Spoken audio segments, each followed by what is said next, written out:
Hey everyone, and welcome back to my channel. To finish off my book recommendations for Pride Month, today I want to do a video about my favorite SFF books that have queer representation. Now, I already did a video talking about my favorite books with queer representation in other genres, and I also did a video talking about some of my favorite queer couples in books, so I will try to link the videos if you want to check those out. Today we're bringing that little trilogy to a close with my new favorite SFF books with queer representation. I did a video about this last year as well, which I will again try to link if you're interested, because this time I will only talk about the ones that I have read since I did that last video, to kind of continually recommend you new books that I discover that fit the bill. So these are some of my favorite books overall, and I hope they inspire you to pick some queer books up. The month isn't quite over, but obviously you can read queer books whenever you want. So the first one is a completed series, and that is the Founders trilogy by Robert Jackson Bennett. The first book is Foundryside. In this one we are following our main character called Sancha as she steals a magical artifact, and when she tries to deliver it to the people who told her to steal it, she realizes it is much more powerful than she anticipated, and so she decides to keep the artifact. The artifact can talk, so there is some kind of a magical companion thing going on here. And on her journey, Sancha later meets a person called Berenice, and they have some feelings for each other. I absolutely love this trilogy. It spends a big amount of time where we see kind of the rise and fall of this evil of the world, and it was just so good. I think especially the final book was so imaginative, and the way it all came to a close was so satisfying, so I 100% recommend that series. The next one is also a completed series, but I have not completed it yet. I still need to read the final book, but I'm very hopeful that this will be an overall amazing time. I already loved the first two books, and that is the Winnowing Flame trilogy by Jen Williams.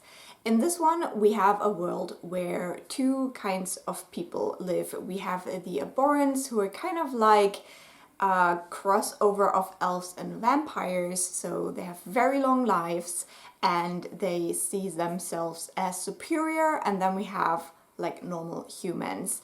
And periodically this world is attacked by an outside force called the Jurelia, and the Abhorrents have always been the ones to fight back against the Jurelia. But now the last attack has happened, and during that attack the tree god of the Abhorrents was killed, and that led to them kind of losing their special abilities, their longevity, and they figured out that something that could help them was drinking human blood. But then again, that led to a horrible illness, and now most of the Abhorrents have died out, and it seems that we're at the start of the next attack from the Jurelia, and nobody really knows who's going to save the world next. In this one, we do have a lot of queer characters. We do have one main character who is a lesbian, and then we have two side characters, two boys falling in love as well. And it's just a great series.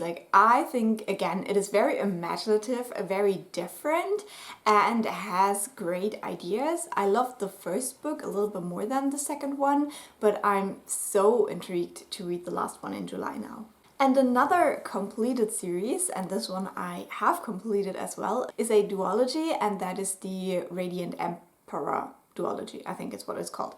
And the first one is She Who Became the Sun, and this is a lot of gender bending stuff. We have a world that is inspired by Chinese history, and we see a young girl who was promised nothing from her life as she takes over her dead brother's kind of fate of achieving glory, and we follow her on this journey. We also see a few other characters. There is one central character who is a eunuch and struggling with his gender because of that, and there's just a lot going on. There's some sapphic love in this series, but it is very much a series about people who are very ruthless, very smart, very cunning, and they're all striving for power, and you don't really know who to root for because none of these people is actually like a good, nice person. But I absolutely love this duology and I would highly recommend. Another completed series, and one that I have completed, is the, I think, Letters of Enchantment duology. The first one being Divine Rivals. This series, the main characters aren't queer, but we do have some side characters. We have a sapphic couple that is quite important to the story. So I think if we're talking about queer fantasy, this isn't like on the top of the list, but I still wanted to mention it because I thought it was quite an interesting little series. In this one, we basically have World War I, but in a fantasy world, and we're following two young journalists who get sucked into this war scenario. And as I said, one of the people who helps them is a woman who is in love with a woman who is currently fighting in the war. And so we do get a lot of heartbreak and terrible things happening to these characters. It is quite a sad book, but also one filled with hope, because obviously our characters are trying to fight back in their own way. We do have another little series. I'm not quite sure whether this one is finished or whether we will get more in the world, but you can read these novellas individually, and that is What Moves the Dead and What Feasts at Night by T. Kingfisher. This is a novella series following a former soldier, and this soldier is non-binary. They do have specific soldier pronouns in this world that are ka and kan. Because English is not my first language, I always struggle a little bit with using these pronouns that I'm not very familiar with, so I'm very sorry. We are following this soldier as Ka receives a letter that is from an old friend, and it is very distressing. This is a House of Usher, the fall of the House of Usher retelling. I have read the original story, so the first book wasn't my absolute favorite because it hits kind of the same beats. We also have an older woman in here that loves to collect or study fungi, which is also quite fun, and I even like the second one a little bit more because it's a more original story, and I really hope we get more from this world and these characters. I highly recommend this.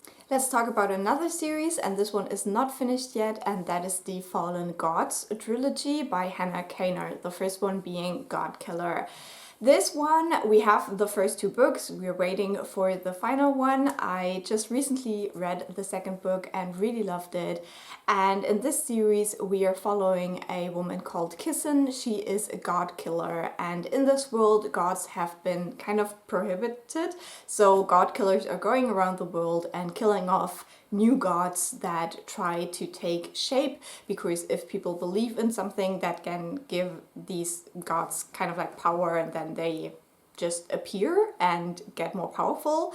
And this has led to a very, very big and horrible war in the past, so now gods are forbidden. And we are following Kissen as she meets a young girl called Inara, and that girl is connected to a god, and they don't really know how that works because usually gods have altars and not people. So yeah, this is a really, really cool series where I'm intrigued to see where the third book goes. I think Kissen can be categorized as bi or pan, and there's also a side character couple that are two women, and then this book also has great disability rep if you're interested in that as well. Then one series where I had already talked about the first book in the series. Today I want to talk about the second book in the series, and I definitely desperately need to continue on with this one. And that is When the Tiger Came Down the Mountain by Nghi. In this one we are following a non-binary monk who goes around their world to collect stories for their monastery. And in this second one they meet tigresses, and they hear a story about one like very famous tigress. And I absolutely love this one. This is also very sapphic, and I highly recommend. As I said, I need to continue on with this series because it is so good. This is very like fairy tale-esque, so if you like these novellas that feel like, you know, just fairy tales or like stories someone tells you to fall asleep, I would highly recommend this.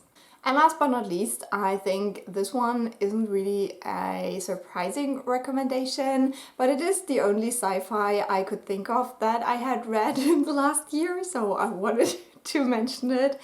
And that is This Is How You Lose the Time War. This is very sapphic. We have two women who are on opposite sides of a war, and they're writing letters to each other, and at first they're kind of like taunting each other in those letters, but then they get more and more personal because they're basically the only two people experiencing what they are doing, because they are time agents. So they travel through time and try to nudge history in a way that will profit their side in the future. So very interesting setup. Definitely one of those ones where you just have to go with the flow. It is not like hard sci-fi at all. You don't really get a lot of explanations, but the building of the relationship is very beautiful. So I hope there was something interesting for you here. Definitely let me know if you want to check one of these books out. I always love to marathon series, and it is just great to have so much time over the characters and see their relationships develop and stuff like that. So that's why I recommended you a lot of series in this one as well.